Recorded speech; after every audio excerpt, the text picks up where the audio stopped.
Isinya secara substantif itu hanya dua sebenarnya. Pertama itu adalah dipulihkannya kembali keadaan, ya. Karena ini bukan kasus apa-apa, kasus cemen itu. Kasusnya Bang Edi Mulyadi ini cemen atau Kang Edi Mulyadi ini cemen. Kalau saya sebagai ahli pidana ditanya Ustaz Slamet, pasalnya apa, Pak Taufik? Pasalnya pasal gregetan. Jadi kalau dicari hukum positifnya nggak ada. Dalam praktek ini polisi menjalankan disparitas, perbedaan perlakuan. Di dalam etika kepolisian dia tidak menjalankan peraturan Kapolri dan SE Kapolri tentang restoratif justice.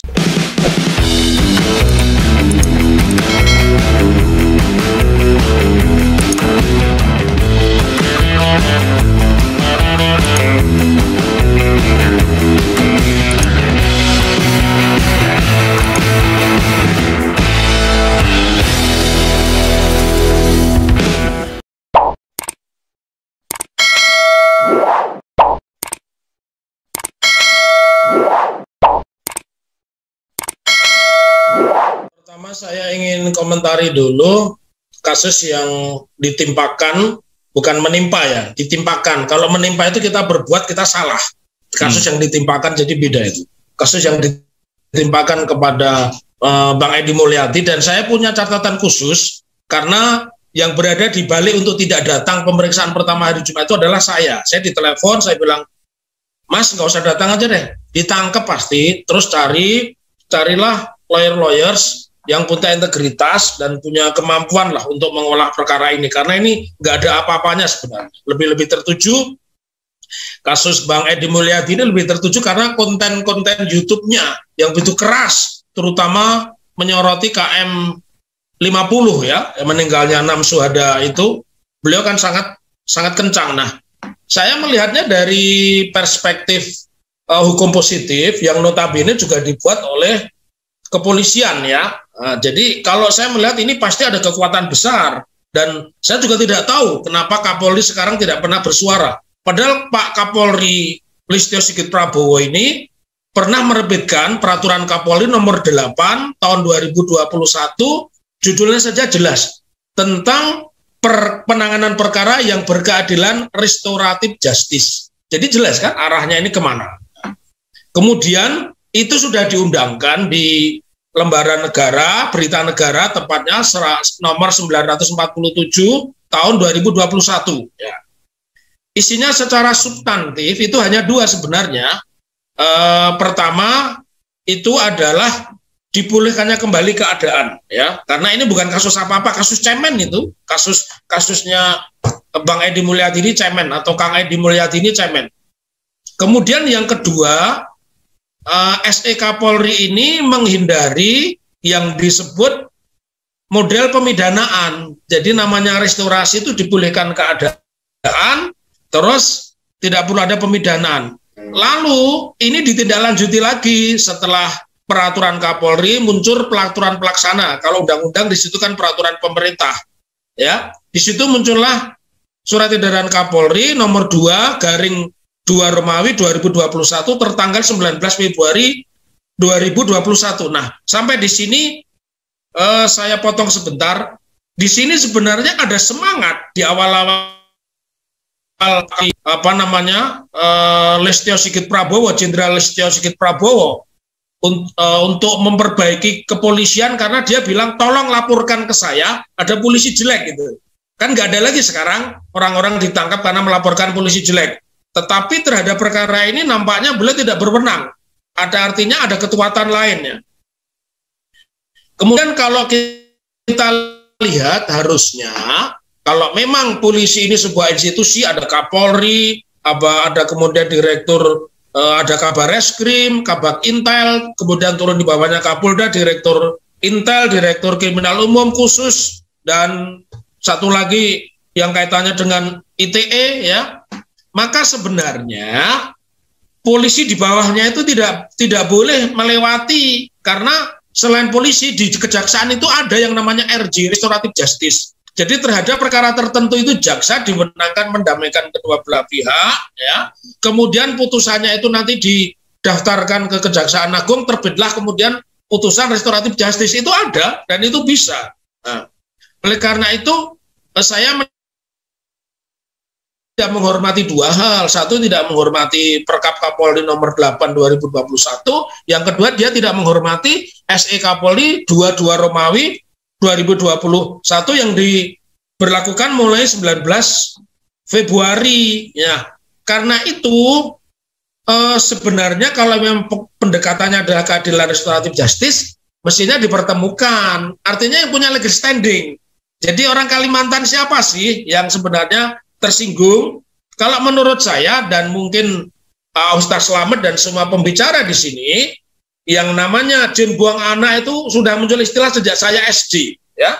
Artinya itu menyebut satu tempat yang dulu bahasa Jawanya ini, saya orang Jawa, gong lewang lewong gitu ya. Gong lewang lewong itu tanah tidak bertuan, kemudian berkembang menjadi bagus. Kalimat itu juga diucapkan pula oleh almarhum Ciputra ketika diberikan tugas untuk mengelola yang sekarang kita menyebutnya Ancol dan sebagainya itu dulu kan tempat-tempat yang orang tidak bisa persepsikan ke depannya jadi apa, tapi justru sekarang daerah pantai itu kan menjadi daerah elit, daerah mahal dan seterusnya. Dulu orang bertempat tinggal di situ nggak mau kan begitu ya. Nah, termasuk daerah-daerah Simprok misalnya, itu kan jin buang anak itu.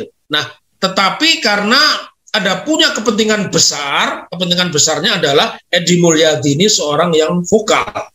Dan dia kontennya adalah selalu oposisi. Karena itu dicari-cari pasal. Kalau saya sebagai ahli pidana ditanya Ustaz Slamet, pasalnya apa, Pak Taufik?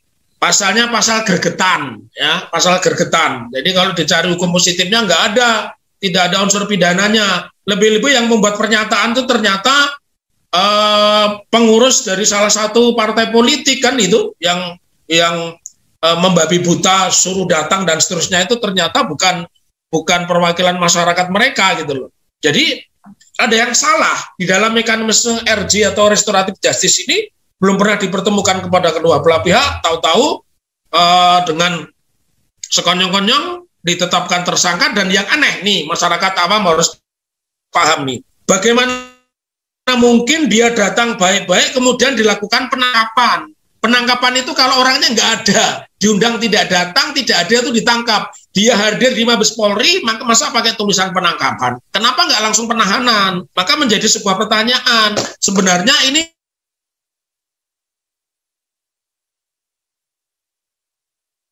penangkapan itu hanya mungkin kalau yang bersangkutan itu tidak ditemukan, maka diperintahkan melakukan penangkapan. Jadi istilah penangkapan itu dua hal yang berbeda.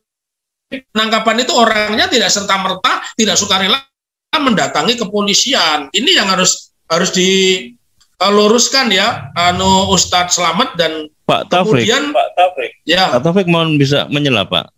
Kalau melihat model kronologisnya kan begitu ada ucapan yang disampaikan oleh Bang Edi Mulyadi itu, tetapi sebetulnya itu kerangkanya dalam upaya untuk memberikan kritik terhadap kebijakan IKN, lalu respon dalam bentuk semacam demo-demo untuk melakukan semacam penekanan terhadap Edi Mulyadi sehingga sedemikian rupa mendorong proses katakanlah penyidikan dan penyelidikan itu berlangsung.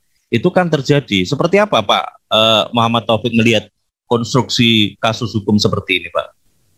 Ya, kalau saya bilang ini framing dulu ya. Jadi dimuncul ini persis seperti menangani dalam tanda petik tuduhan teroris. Ketika seseorang sudah distigma sebagai teroris, maka dibuat rumusan. Di daerah itu ada penolakan, ada spanduk, tidak boleh dimakamkan di sini, tidak menerima teroris makam di sini dan seterusnya. Jadi kalau saya melihat ini framing dulu. Jadi sudah dimunculkan framing dan begitu difasilitasi dan celakanya media massa tidak ada yang cover both side. Harusnya media massa juga membuat keseimbangan sebuah pemberitaan, karena etika jurnalistik itu ketika memberitakan sesuatu itu harus berimbang. Nah, ini sama kasusnya dengan Gus Nur ya. Jadi tiba-tiba dilakukan penjemputan, tiba-tiba diperintahkan untuk datang dan 3 hari, nih bayangkan nih, 3 hari dari penyelidikan menjadi penyidikan. Padahal kita punya buzzer istana, namanya Ade Armando, dilaporkan 2017 sudah tersangka. Sekarang perkaranya nggak jelas, ya. sudah tersangka itu 2017. Jadi ini forum yang sangat bagus buat kita untuk mengungkap. Nah, artinya kembali kepada pertanyaan bahwa ini memang sengaja di framing. Jadi sasaran antara persoalan Bang Edi Mulyadi mengatakan celah momentum yang dicari oleh polisi. Tapi yang penting lagi ada kekuatan besar yang menekan ke polisi, dan sampai sekarang Kapolri tidak pernah ada suaranya. Itu justru yang saya herankan. Barangkali itu Ustaz Slamet ya. Padahal sebetulnya komitmen Kapolri untuk bisa restoratif justice itu bisa dilakukan. Tetapi itu kemudian tidak terjadi. Seperti apa sebetulnya kalau begitu komitmen yang disampaikan oleh Kapolri dengan kenyataan yang ada di lapangan, Pak?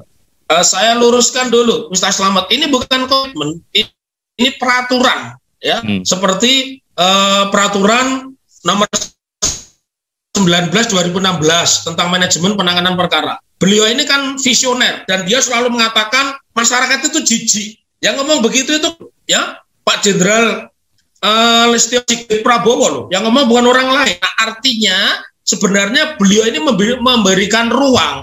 Persoalannya saya meyakini ada kekuatan-kekuatan lain, karena harus dipahamkan di kepolisian ini kan ada 3 kelompok ya, kelompoknya Tito ya, kemudian kelompoknya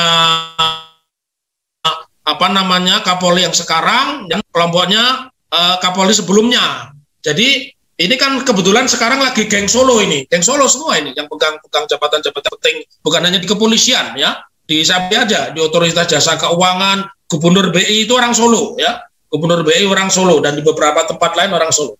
Kembali kepada pertanyaan, kalau mekanisme ini tidak ditempuh secara ketatanegaraan, ini namanya insubordinasi, bahasanya itu pembangkangan. Ini pembangkangan. Jadi saya berharap nanti teman-teman penasihat hukum memanfaatkan juga celah momentum bahwa kenapa terhadap Bang Edi Mulyadi diberlakukan proses pemidanaan, sementara Arteria Dahlan tidak. Bahkan Arteria Dahlan dibela bisa-bisan bahwa itu dalam rangka menjalankan tugas. Nggak ada tugas mencaci maki orang, tugas memecah belah itu nggak ada di dalam tugas kedewanan. Tugas kedewanan itu ada imuniti Pak, ada imuniti dulu begitu, kesebaran hukum. Ya, bukan begitu Ustaz Slamet. Imunitasnya itu 3 hal. Imunitas ketika dia sedang menjalankan tugas legal drafting, menyusun undang-undang. Imunitas kedua ketika dia sedang melakukan fungsi budgeting, menyusun anggaran. Dan yang ketiga ketika dia melakukan fungsi controlling. Di antara ketiga itu yang dilakukan Arteria di mana? Jadi jangan tiba-tiba comot. Pakai dulu undang-undang khusus DPR, dan mereka juga diikat adanya namanya etika. Kalau seperti itu diperbolehkan, saya pikir rusak. Berani nggak, pertanyaan saya? Berani nggak Arteria Dahlan mengatakan bahwa pejabat ini nggak cocok, dicopot aja? Ya, selain kepada itu tadi bahasa Sunda, misalkan pejabat Polri ini nggak cocok, berani nggak? Saya lebih melihat Arteria ini dilindungi oleh kekuatan besar, karena bukan hanya sekali ini, hanya sekali dia rese di banyak tempat di bandara, dia juga rese sama anak muda, dan akhirnya ada tentara berpangkat kolonel minta maaf, sesuatu yang sulit dipercaya begitu. Jadi dalam praktek ini polisi menjalankan disparitas, perbedaan perlakuan.